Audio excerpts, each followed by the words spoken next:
What's good, YouTube? This is your boy DavidBoyGenius, and I'm bringing y'all another reaction video today. And today we're gonna be looking at the top 8 new games that's gonna be coming out next month. So I know some of you guys might be looking forward to some new games that's gonna be coming out, because I know I am, because I'm bored now. I've been bored lately. I have been playing the game like I should have, which is the reason why I have been working on my channel as much. So there's one particular game that's interesting me right now that's supposed to be coming out next month. So I am looking to see if this game is gonna be in the description, like in this video. I'm sorry, but I also want to see what other games are gonna be coming out this month. So like this video, and let's jump into and see what what games they're gonna show for next month that we might want to get, we might want to play, because we've been very bored. We haven't been playing any games lately, so it's been pretty boring. So I just want to see what games they got coming out. So let's get into it. The new month is coming up fast, and we know there's some pretty good releases coming. Hi folks, it's Falcon, and today on GameRanks, the top 8 new games of May 2021. Starting off at number 8, it's Subnautica Below Zero. So the original Subnautica hit early access back in 2014 and developed into a pretty awesome game. It is essentially the premier underwater survival game. Nobody has really done it better. But where the original only had a couple of pretty small islands to explore, there's actually significant landmass here in Subnautica. Hey, that game look tight, That's bro. Of course not the title change. Below Zero certainly signals to you that this is taking place on a planet where there's ice, which actually adds another level to the survival in which you have to avoid thermia. So just like in the original, you're going to be collecting resources, crafting tools, building bases, building new ships, etc. But now you're also going to be exploring a lot more significant structures. The world apparently has more to offer in terms of like actual explorable locations. And so it's gonna be like No Man's Sky. A lot more land-based gameplay is gonna make the weather a lot more important. Oh shit! Speaking of which, there's significantly more weather. You're gonna be seeing, in addition to wind, stuff like snow, fog, even hail. There's also a fair amount of new gadgets like a booster tank, a mineral detector, and something that I consider probably obvious and weird that it wasn't in the first, but like a flashlight helmet. It looks like a worthy follow-up to Subnautica that adds enough stuff to it where it's actually going to be worthwhile to play, which I will definitely be doing on either the PS5, Xbox Series X, PS4, Xbox One, or Switch on May 14th. And number 7 is Famicom Detective Club for the Nintendo Switch. These are some wild remakes to be seeing in the US. These are games that were never seen here. They are murder mystery stories, essentially kind of visual novel, but like way before a lot of the norms were established in that genre, so there's some different stuff about it. There's actually 2 remakes coming out of what is ostensibly a lot of murder mystery. Like there's many more games they could be drawing from. So the 2 games we are seeing are The Girl Who Stands Behind and The Missing Heir. In the latter, you are solving a murder mystery in a haunted village, while in The Girl Who Stands Behind, the former, you investigate a supernatural rumor at a Japanese school. These were originally like fully text-based adventures. They did have images, but they were so much more rudimentary than what we see here. Like what we're looking at now is like essentially an interactive manga, and if nothing else, sort of the excavation of Nintendo's history to try to make something different, I think is really cool. I have obviously never actually played these games. I'm really just more aware of them due to Nintendo history. So like on that level, I think that it's gonna be really interesting to play. I'm probably gonna pick one of them rather than buy both, but they are both coming out on the Nintendo Switch on May 14th. And number 6 is Hood, Outlaws, and Legends. Yeah, that game does not interest me at all. I did like about it is the fact of the way they was able to, and the animation, the way they was moving and stuff as it's like, you know, story based. That was interesting. Like games like that, I'd rather play something like Telltale games, cause you know you can move the character around, and it's objective based where you just going around, and then next thing you know it's a dialogue, and you got decision makings on how you want to perceive the story, and each decision you make affects the story. So I don't know, in this case that game would have been like that. So it don't interest me. Sorry.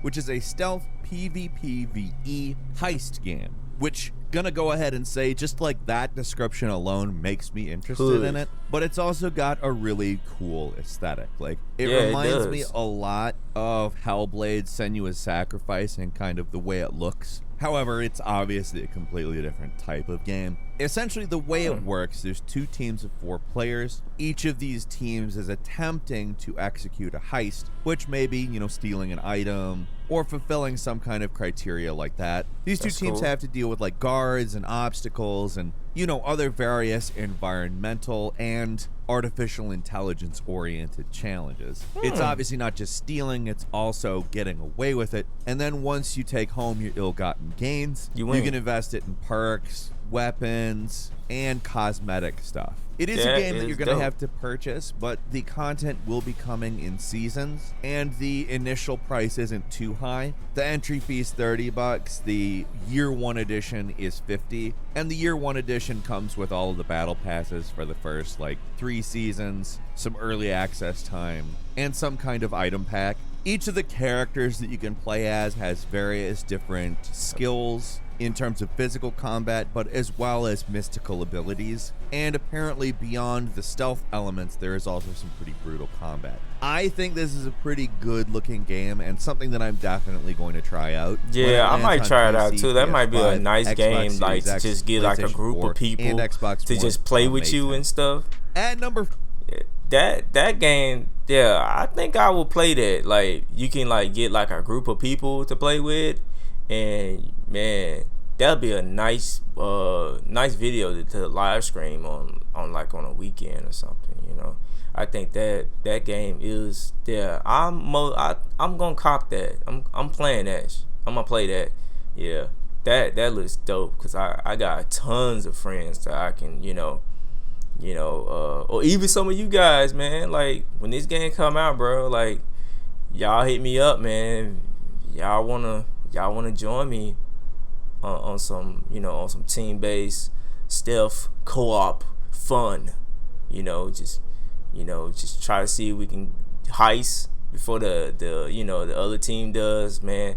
That's gonna be fun. Like I would actually like doing that on the live stream.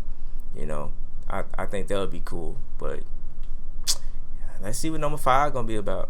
Number 5 is Metopia, a role-playing game in which you play as your Nintendo Mii avatar. Yeah, now, this is a remake of a 3DS game that came out back in July of 2017. Some of the elements of this game are based off a previous game from that, even called Tamagotchi Life. You may or may not be familiar with. Essentially, that's kind of a life sim game in which you deal with various, I don't want to say Sims-like scenarios because it's not fully that, but it's also not an RPG. Metopia is kind of a combination of those elements in and added more RPG elements. Like you have kind of traditional RPG turn-based combat. It's definitely a really unique game, and I think that it's cool it's coming to Switch.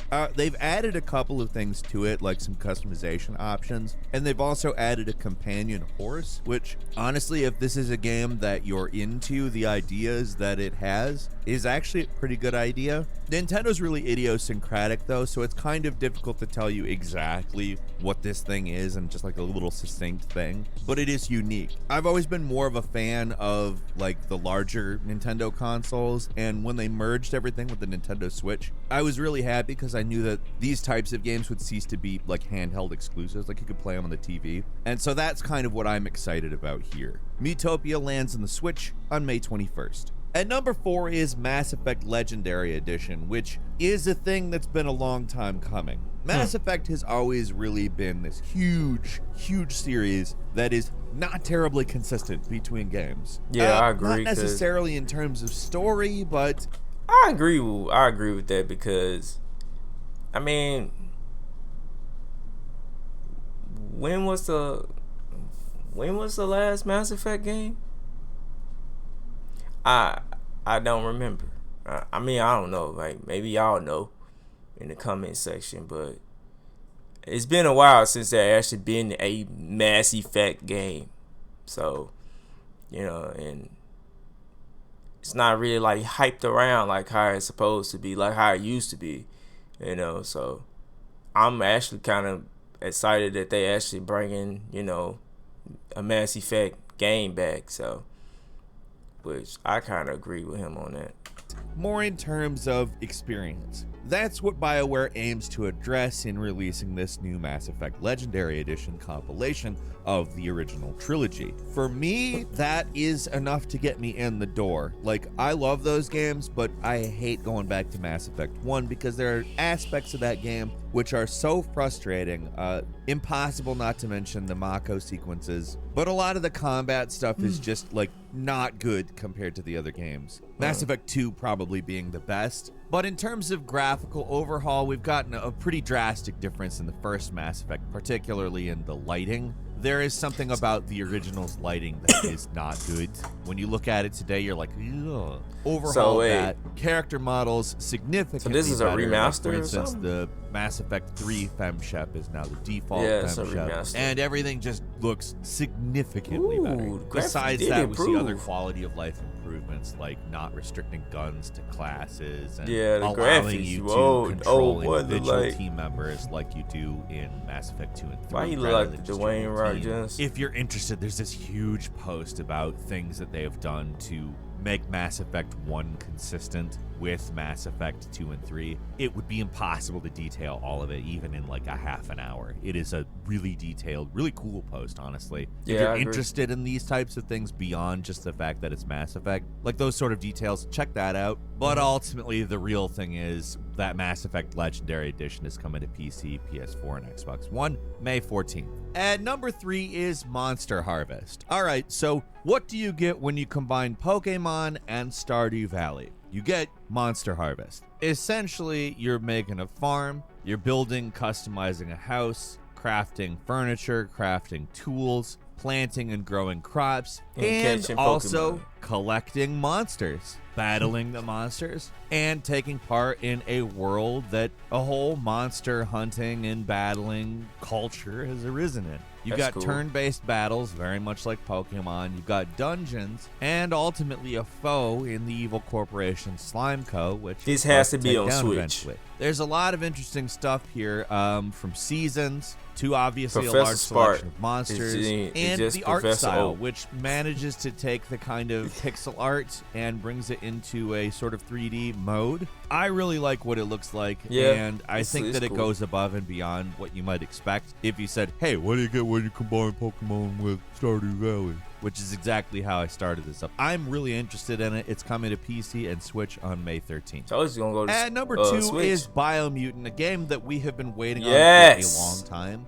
And looks like it's finally going to land. A game that I think has a lot of potential to be a really cool game because it's a Yeah. big open world adventure action RPG where My you God. build a biomutant in the character creator, and like all of the traits that you select, like if it's a heavy biomutant, if it's a light one, if you fly, etc., all affect the gameplay significantly, which I think is cool. But the game itself Yeah, also I has like that branching one right there, storylines bro. where That's the world dope. sort of gets poisoned by The this fly? oil that comes out of the ground and messes everything up. You're out attempting to save the Tree of Life, and all of your choices will change exactly how that plays out. I don't know to what level the story branches. we'll obviously see as we play it, but the gameplay we've seen, I think, looks really solid. It's one that I think has a lot of expectation because, again, it's been around for a long time. So I'm super interested in playing it. It's landing on PC, PS4, and Xbox One on May 25th.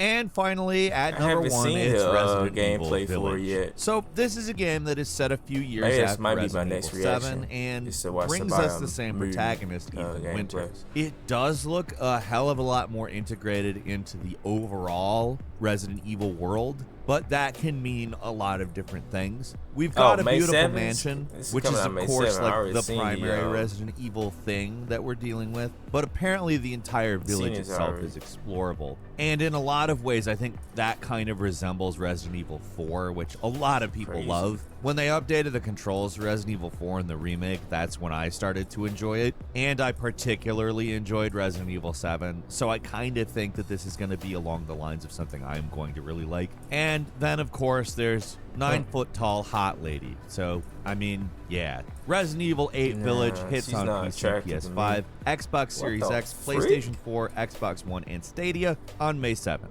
A quick bonus for you as well, Days Gone, the very, very good PS4 survival game, is landing on the PC. If you are interested in that world and just didn't want to have a PlayStation 4, a lot of PC gamers are that way, and who can really blame anybody who really cares about like graphical power? Days Gone was a hell of a game, and I think that you guys are really going to enjoy it. It's landing on Windows on May 18th. I would definitely recommend it. That is all for today. What games are you going to play in May? Leave us a comment. Let us know what you think. If you like. Yeah. Yep. Well, I mean, we got a little bit of gist of some of the games that's going to be coming out. So, but yeah, like I said, there was a couple games that he mentioned that that I like. But the one I liked it the most was Biomutant, which I am going to do I didn't know they had a gameplay of it yet, but I am going to do a reaction to the gameplay walkthrough and see what the gameplay is gonna be like. So I think that's gonna be cool. But yeah, man, if there are any other games in this video that you guys might be interested in, please post them in the comment section below, and let's start a dialogue below. And see what games y'all might be interested in. It may not be next month, maybe a couple months or maybe a couple years from now, but hey, come in it so I know, because what I'm saying, I might want to play it too. But hey, this is about wraps up this video. Make sure y'all like, share, subscribe. I post videos related to gaming, so I react to gaming videos. I do let's plays, funny, commentator games, and also insightful too. So if there are some things you might not know about the particular game that I'm playing, I will inform you on it. But that's basically what my channel is about. So if that's something that you're interested in, please subscribe and check out my previous videos. But this is about the rest of the video. Hit me up on social media. I have a Facebook group. If y'all are interested in that, the links will be in the description below. And I will see you guys in the next video. Peace.